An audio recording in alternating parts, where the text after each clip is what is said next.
Good morning, good morning. It's Susannah here, Susannah Cole from the Good Property Company, and I am here in Barcelona. I'm about to do a workout on the beach and then go swimming, and I just thought I'd show you the sunrise but keep you shielded from the sun so that you can still see me. We are going to talk about flipping for beginners. Now, flipping is when you buy a house and you sell a house and you make the profit and then you pay tax on it. Don't worry about it. You know, you're providing for schools and hospitals, aren't you? But you only pay tax on profit. So it's one of the main questions I get asked.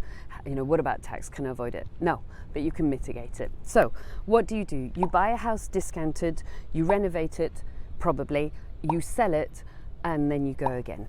How do you buy it? In what kind of structure? Now, first things first, I don't know your personal financial situation, so what you definitely need to do is get an accountant who's skilled and knowledgeable about property and property tax and have them look at your personal situation. But I bet you they're going to turn around to you and they're going to say, I think you should flip one a year in your personal name. Why? Because you've got tax benefits, because it depends when you're looking at this, but roughly it's about £12,000 a year, just over, is tax free.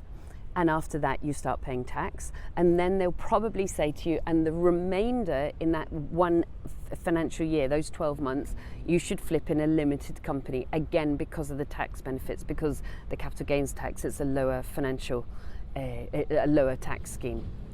Let's cover tax first. If you're doing it in your personal name, you need to these days pay your tax within 30 days, so don't get caught out. Again, another really good reason to have a property accountant to manage all of that for you, so you don't need to worry about it.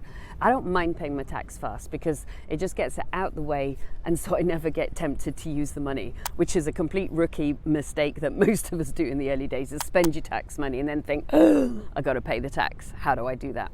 So that's the structure. Probably one a year in your personal name, the rest in a limited company. Now, what kind of property are you going to flip?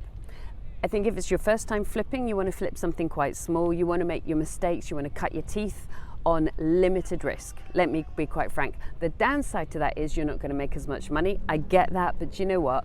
We're here for a very long time. Let's have you practice first. What kind of markup should you be making? 20%, please. So, I mean, it won't cost 100 grand these days, but let's just assume, oh, the dog is so cute, he's just walking past.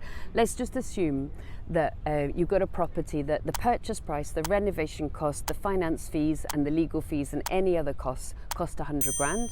You need to be selling for 20% markup, meaning 100 times 1.2, meaning 120,000. So in that case, you'll make 20 grand.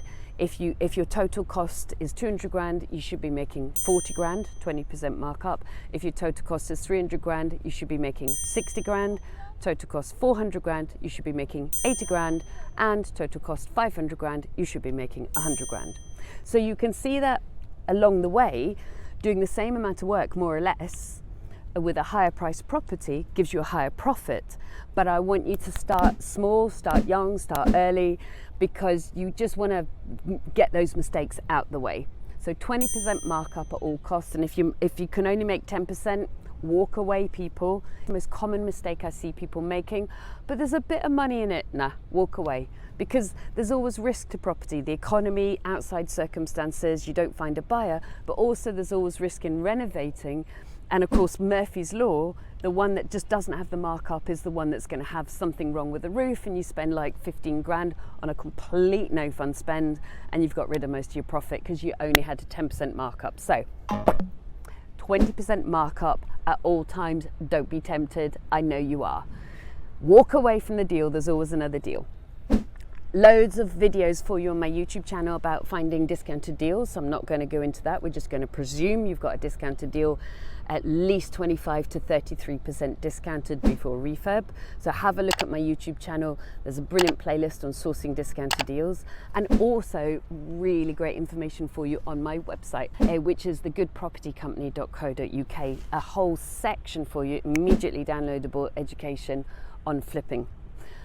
Next thing, you've got the property. Who's going to refurb it for you? Almost certainly you want a fixed price contract, a team of builders run by one person, usually the kind of builder you want. And again, I've done other videos for you, and again, that is in the playlist, the renovation playlist on the YouTube channel. You usually want somebody who's come out from underneath an established builder, has really learnt their skills, has really learnt quite high quality standards in terms of renovations, but is needing to currently, if you like, buy business because they haven't yet got like a 6-month waiting list. You know, they're not doing 35 to 50 grand kitchens, they haven't got lots of juice, they're just creating a new company, and they're glad to kind of buy your business and do it at just above cost to keep their men in work while they layer up with the juicier deals. So they're not going to work with you forever, 3 years max, but that's the kind of builder you're looking for. And it might be recommendation, you might simply just have to go through a list of builders and find them, you might go literally walk your neighborhood and find some on site. Doesn't matter how you find them, it's the profile of that builder. Are you going to sell it yourself, or are you going to sell it through an estate agent? I like selling myself in a rising market. I tend to use I am the agent. That'll save you like 4 to 6 grand on estate agency fees. And also it gets you closer to your buyer. And the reason I like to be closer to the buyer is I like to chase the buyer a little bit to do their admin, because buyers are generally a little bit inexperienced at buying houses. And if they don't do their admin, you don't get paid. Who are you going to sell it to? Everyone at this point says, oh, first-time buyers. Why would you sell it to a first-time buyer? Like they probably just don't quite have enough money to buy a house, or maybe they're funded by the bank of mum and dad or the bank of grandparents. They've never bought a property before. They definitely don't know how to organise surveyors, and they definitely don't feel in charge. You can sell it to a first-time buyer. My preferred customer is a downsizer in their 50s or 60s. They've got money, they're not in a chain because they've already sold, they've bought a couple of houses before, maybe 4 or 5, they know how to manage solicitors, and they're like, come on, let's make this thing happen. And they know the houses aren't perfect. How are you going to assess if your buyer's the right buyer? If you have multiple offers, don't automatically choose the top offer, although it's tempting. Choose the best buyer. Well, what you do is you see who can actually complete on the property. So if they're in a chain, not interested, because there's like 3 other people need to sell the houses before you can get paid. If they haven't yet got a decision in principle or a mortgage agreed, not interested, they're just playing around. So you need somebody who's got a decision in principle. It's called a DIP. They've already engaged a lawyer, they've already got a financial advisor, they're serious, they've pulled themselves together. So don't always go for the top price. And then finally, to pose it or to not pose it. I always pose it, because we are not selling a shed, are we? We're selling a home full of love and life and comfort and security and sexuality and family and status and symbolism and Christmas get-togethers. And so that's who you need to be aiming to. So typically, but not always, you're aiming towards the woman, because she's often the emotional decision maker if it is a heterosexual couple. Of course, remember, single people, same-sex couples, 3 generations also buy. But typically you're aiming it to the woman, so you are retailing. Retailing means it's got to look good.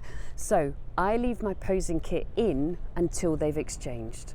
Exchange means they've paid 10% across and the contracts are exchanged, so they legally now need to insure the property and they legally now need to complete paying the balance. So it's kind of in their hands, but they haven't yet paid you for it, but they can't get out of the contract. And it's only upon exchange do I then remove my posing kit. Why? Because she, or them, or he, but she is making almost the biggest financial decision of her life. So she's not going to be like, oh, I'm satisfied. She's going to go back in.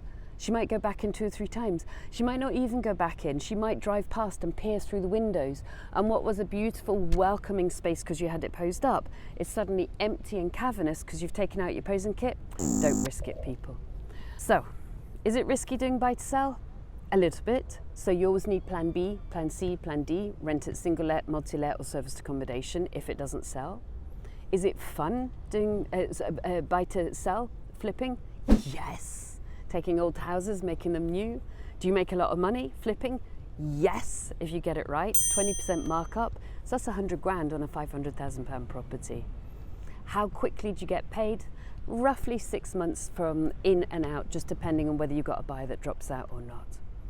There you are, some simple tips for you as a beginner to get flipping. So, unlike my party friend there, dedicate yourself, have a look at my website, thegoodpropertycompany.co.uk. I've got a whole section for you on flipping. And remember, I've also got playlists on this YouTube channel for flipping as well. So definitely subscribe, definitely like this video. And if you've got questions, put them in the comments, I'll answer them. Good luck to you. I'm going to do my workout and then go for a swim. See you soon. Bye. You know the drill. Like and subscribe.